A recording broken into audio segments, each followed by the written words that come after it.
First and foremost, for those that are doing tethering, that we call that tethering, whereby you put a rope on the neck or on the foot and then you tie.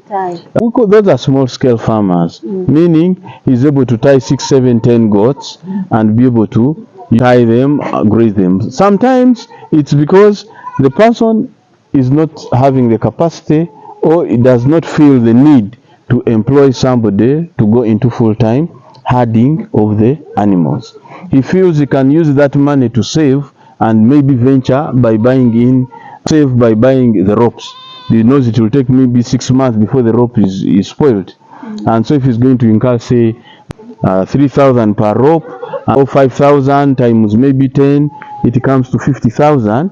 He prefers that because 6 months. But for a herds person, the minimum, you hear people talking of 100,000, that's the basic minimum. But you find it has to be around 200, 150, 200,000 average for a herds person.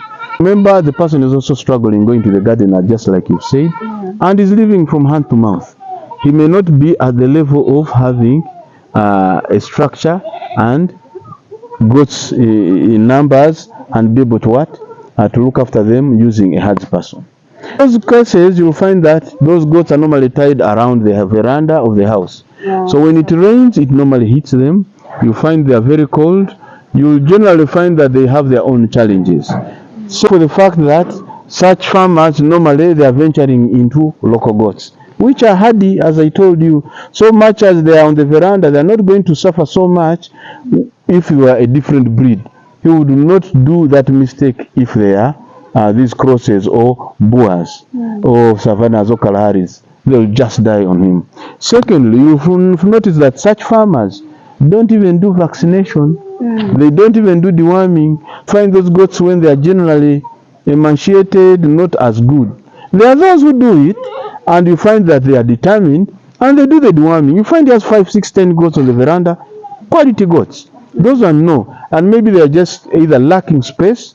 By the way, some of them is because of space, and he knows that he just has like maybe 2 acres around the home for tethering and keep on rotating them. And he knows that the neighbors have crops, gardens, and he doesn't want that kind of headache. And even if you have a herds person, it's very hard to leave the goats freely on 2 acres and you are one person controlling 4 corners and they are different gardens. You can realize that that's going to be a challenge. But for this one, for this approach where they build a structure, have an exercising yard like you see it, is for people who are aiming to go for commercial farming. People are aiming to do numbers, and that's what sets the two apart.